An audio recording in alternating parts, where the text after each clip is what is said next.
Boys, the Highguard situation is somehow getting even worse, which is honestly hard to imagine after yesterday, but here we are. What a blessed day. Because at the end of the day, I do not love anything more than seeing go woke, go broke, and then developers that hate us, that call us names, that never wanted our support in the first place, and not just political activists, losing their homes and getting blacklisted from the industry. Well, at least I hope these people are going to get blacklisted from the industry because they deserved it. Okay, listen. If you're making Highguard, you don't deserve to have a house. You don't deserve to have a job. I'll be real with you. Like, if you make something unironically this bad, this poor, this absolute trash, then I'm not gonna be kind. In any case, the best part about Highguard is, well, it's probably the fact that it's now 36% positive.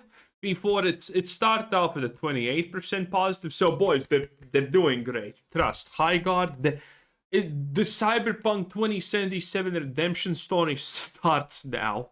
It's not starting. 4 hours in, Highguard unironically was dead and already lost more than 50% of its player base, which is probably the worst thing ever because that's something that good games need at least a month to happen. But Highguard did it in 4 hours. That's a speedrunning world record right there. And in the meantime, they also have done, well, more astonishing things, okay? So this was the first 50% player drop. Then there was the second 50% player drop. And now there's the third 50% player drop. This game has managed to lose 90% of its player base in pretty much less than 24 hours, which is hilarious.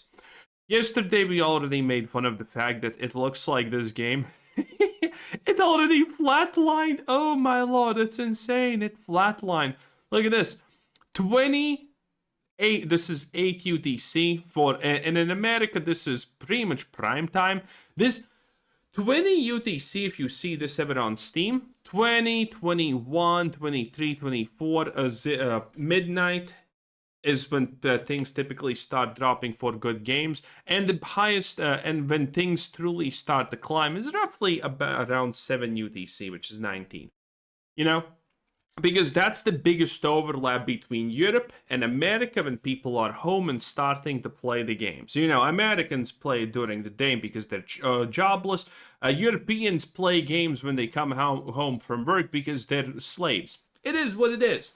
In any case, yeah, that was the start, and now we are here, and it's looking worse, okay? We already lost 50%, but I mean, what did you honestly expect? This shit succeeding? Absolutely not. In any case, it's pretty funny. Highguard reviews evolving, mixed after 24 hours. So yes, the shill media is already trying to say, oh, look at that, guys, look at that. Highguard is actually a really good game after all of the evil chuds who only wanted to bash the game for no reason whatsoever decided to stop playing it. Yes, it's actually very logical. This happens with most games to a degree, and then the opposite happens. So, let me explain. When a game comes out and it's pure garbage, everyone dislikes it, and that's normal. But after a day or two pass, the new people coming in are probably brain damaged, and so they are playing it because they're not sure if it's bad. And these people who have absolutely zero self-awareness, in a lot of cases, like it. So that's when the review score goes up. After a month, though, the average person who does not have any idea what Highguard is, who has not seen any of these videos or knows anything about the conversation, accidentally downloads it, then the review score is going to go down again. This happened with Starfield, by the way. Exact same situation. And this happens a lot with games like Starfield, Dragon Age, The Veil God, Mass Effect Andromeda even. It is a typical thing that happens in the industry constantly.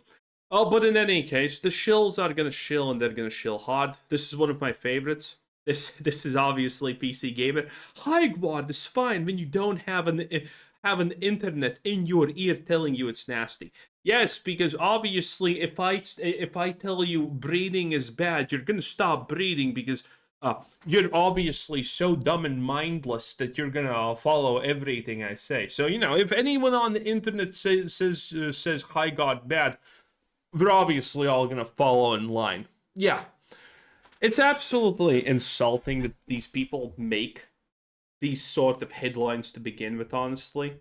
The fact that they think that I actually have the ability to change your opinion, the ability to just tell you what to think and what to do, man, that is just an insult. Oh, look, I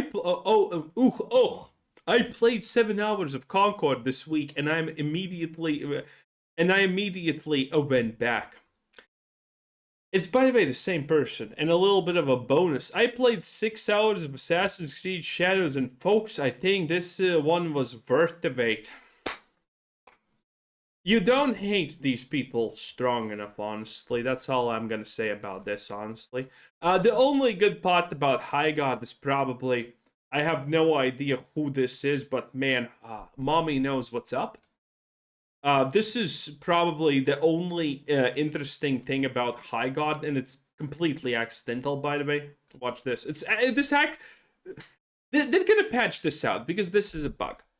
As always, you play these shit tier absolute dog water games, and the most fun thing about them is some kind of bug. Watch. Boom! Yeah.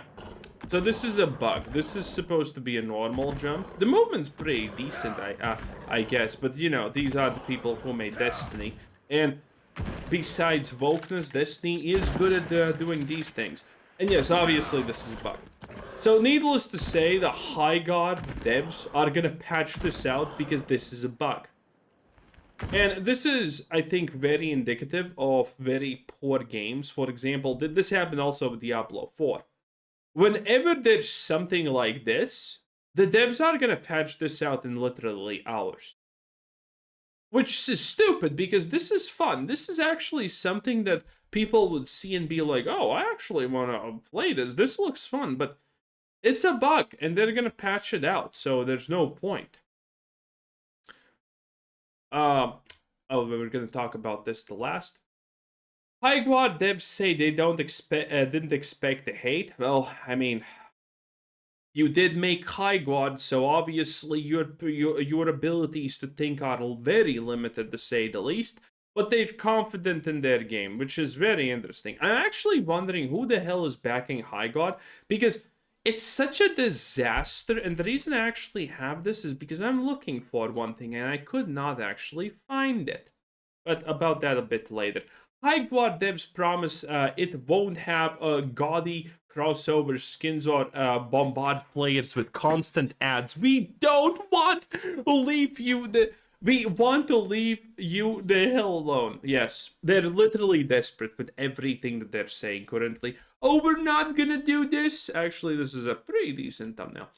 We're gonna not do this. We're gonna not do that. Oh, we're the good guys. We understand the players. If you understand the players, why the fuck did you make Highguard in the first place? I think you don't understand the players. Highguard devs are confident it's not going away. Yes. So, the thing I could not... Highguard developers share plans for single-player modes. I want to highlight this because none of this actually makes any sense at all. So, all of these things are either absolutely omega desperation, and the Highguard devs just want you to believe that the game is not shutting down in a month because it has made zero fucking money. Also, the fact that this thing is free to play, but they're gonna not give you microtransactions and gaudy skins. Dude, how are you gonna make your money? So I'm really wondering, is someone backing Highguard? Is this like one of those DEI initiative things? Because that's a possibility, honestly.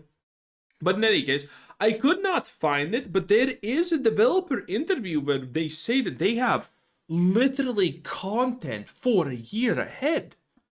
Which makes absolutely no sense, obviously. So again, either they're lying or someone with deep pockets has backed them up. And I obviously think that they're lying. There is a chance that there's deep pockets behind this, but again, I think I think that someone's just backing them up, and that's pretty much all she wrote. Ew, that opens an article. Don't want. But yeah, I think there's obviously no future for Highguard. If they have content made for days, why are they talking about a single player mode? Oh, that's because people are talking about that in Arc Raiders. Yes, very interesting. Highguard devs are confident it's not going away is obviously a lie. All of these things are obviously lies, right? No one believes it. Now, it is pretty interesting if they actually have plans for the future of this game, which would be hilarious because that means that those plans were made at the time when they actually thought that they were cooking something good. Which means all of their plans are worthless slop at best. At best, boys. Let's be real, at best. But in any case, I want to see what happens with Highguard, in like 2 days. Will they hit 3K players by then? Maybe. Maybe. I mean, look at this. This is January 27th, 1 UTC. This was January 27th UTC back then. They're kind of losing at minimum 1/3 of their player base per day at this point, which is horrible. And considering this was their lowest, that means that this is probably gonna be them tomorrow. So yeah, needless to say, Highguard is absolutely dead. Don't bother downloading it because you're just wasting your time. It's gonna probably shut down in a month or two. They're probably gonna do a Hail Mary. Oh guys, here's an update. More mining, more planning. No one cares. Anyway, thanks for watching. Bye.